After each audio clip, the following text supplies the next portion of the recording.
Hello, this is Tony Heller from RealClimateScience.com, setting the record straight about climate.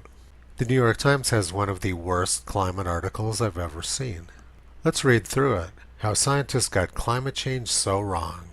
Few thought it would arrive so quickly. Now we're facing consequences once viewed as fringe scenarios. For decades, most scientists saw climate change as a distant prospect. Now we know that thinking was wrong. This summer, for instance, a heat wave in Europe penetrated the Arctic, pushing temperatures into the 80s across much of the far north and, according to the Belgian climate scientist Xavier Vetwijs, melting some 40 billion tons of Greenland's ice sheet. Yet a scientist in the early 1990s suggested that within 25 years a single heat wave would measurably raise sea levels at an estimated 2/100ths of an inch, bake the Arctic, and produce Sahara-like temperatures in Paris and Berlin. The prediction would have been dismissed as alarmist, but many worst-case scenarios from that time are now realities. Let's take a look now at some of these claimed New York Times realities. Here's a story from 1927 about some people who drove 270 miles north of the Arctic Circle. September 30, 1927, women motorists, Arctic and Australian trips.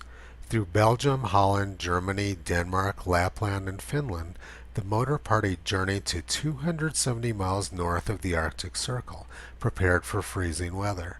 To their continued astonishment, the temperature was never less than 90 degrees in the shade.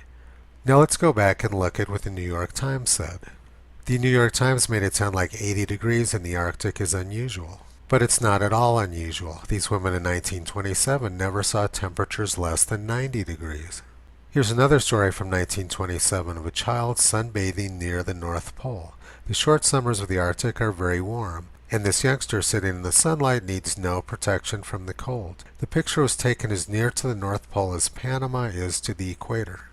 This graph from NASA shows solar radiation received on the Earth's surface. Across the x-axis is the date, and across the y-axis is latitude, going from the South Pole up to the North Pole. You can see from this white dot that the North Pole during the summer receives a lot of solar energy, more than any place else on Earth at that time of year. So it shouldn't be surprising to anyone that temperatures can get very warm in the Arctic. The sun is at a low angle, but it's shining 24 hours a day. Here's another story from 1937, a hot story from the Arctic. Weather stations on the Yukon River in the Arctic have reported temperatures of more than 100 degrees in the shade. The New York Times wants people to believe that 80 degrees in the Arctic is a crisis, when in fact it's actually a fairly common event. Next, let's look at the New York Times claim that 40 billion tons of Greenland's ice sheet melted. This graph is from the Danish Meteorological Institute and shows the surface mass balance for Greenland. It shows the difference between how much snow falls on Greenland and how much melts off the surface. The graph covers a 12-month period from the beginning of September until the end of August the following year. Along the y-axis is billions of tons of snow and ice. The dark gray line represents the 1981 to 2010 average. And the light gray line represents the surface mass balance from September 1st, 2018 until August 31st of this year. The gray band represents what's considered to be the normal range. During the winter, there's no melting going on, and snow simply accumulates on the surface from about September 1st until the end of May. But starting in June every year, Greenland starts melting, and they lose a fair amount of snow and ice during the summer months. And then at the end of the year, we get the final surface mass balance for the entire 12-month period. On average, Greenland's surface gains nearly 400 billion tons of snow and ice every year. But this past year was much lower. They only gained about half as much snow and ice as they usually do. However, it was well within the normal range. If Greenland gained 400 billion tons of new ice every year, the ice would keep piling up deeper and deeper until it got up to the top of the troposphere. Obviously, though, that isn't happening. What actually happens is that the excess snow piles up, turns into glaciers, flows to the sea, and calves off icebergs into the ocean. That's how Greenland maintains its equilibrium. It can receive a lot more snow every year than melts due to the glacial calving process. And what the New York Times failed to mention is that during the previous 2 years, 2017 and 2018, the surface mass balance was well above normal in Greenland. So over the last 3 years, Greenland's surface has actually gained more snow and ice than normal. Next, let's look at the daily surface mass balance gain and loss. The blue line represents this year. Greenland just had 2 days in a row where they gained nearly 10 billion tons of new snow. Going back to the previous graph, let's look at the blue line again, which represents this year. Since September 1st, Greenland has gained nearly 200 billion tons of new snow and ice. Now let's go back to the New York Times claim that Greenland lost 40 billion tons of ice last year. It's difficult to know whether or not that number is true because measuring glacial calving is actually very difficult. But as we just saw, Greenland frequently gains 10 billion tons of new snow from a single snowstorm, and it's happened the last 2 days in a row. This 40 billion tons number sounds really big until you look at it in context. It's actually a minuscule fraction of all of the snow and ice in the Greenland ice sheet. If Greenland actually lost 40 billion tons of ice every year, it would still take many thousands of years for the ice sheet to disappear. And the 40 billion tons number is probably wrong anyway. So once again, the New York Times is trying to get their readers hysterical over a non-event. Next, let's look at their claim that a single heat wave raised sea levels. They claim that sea level rose by 2/100ths of an inch, which is about half a millimeter.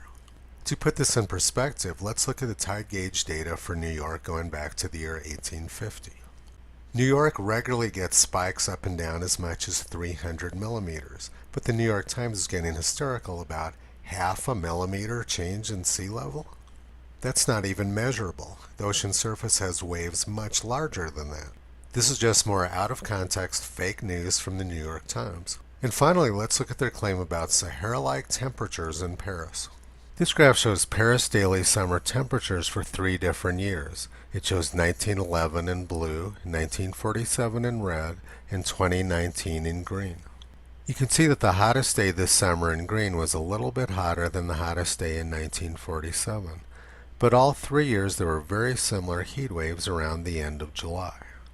It's not really that unusual for the jet stream to bring hot air from the Sahara Desert up into Paris for a day or two during the summer.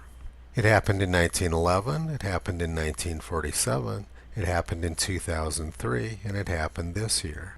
It's not a climate crisis, it's just ordinary weather. This graph shows the total number of days over 90 degrees at Paris every year going back to the year 1900. You can see that both 1947 and 1911 had many more hot days in Paris than this year. The 1911 heat wave killed more than 40,000 people in Paris.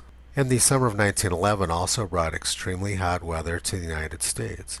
New England had their worst heat wave on record. They had temperatures over 100 degrees in May that year, and a lot of people died. And July 4th, 1911 was the hottest on record in the United States. The New York Times is trying to get the public hysterical over fairly ordinary weather events. Nothing they say here shows any indication of a climate crisis. Something very wrong is going on here, and we need to find out if they're just ignorant or if they're intentionally misinforming the public. George Orwell said, "Early in life I've noticed that no event is ever correctly reported in a newspaper. I saw newspaper reports which did not bear any relation to the facts, not even the relationship which is implied in an ordinary lie." That's exactly what we see going on with this article from the New York Times. They're trying to get people hysterical over complete nonsense. Visit Toto on the web at realclimatescience.com. He's been pulling back the curtain on junk science and propaganda for a long time.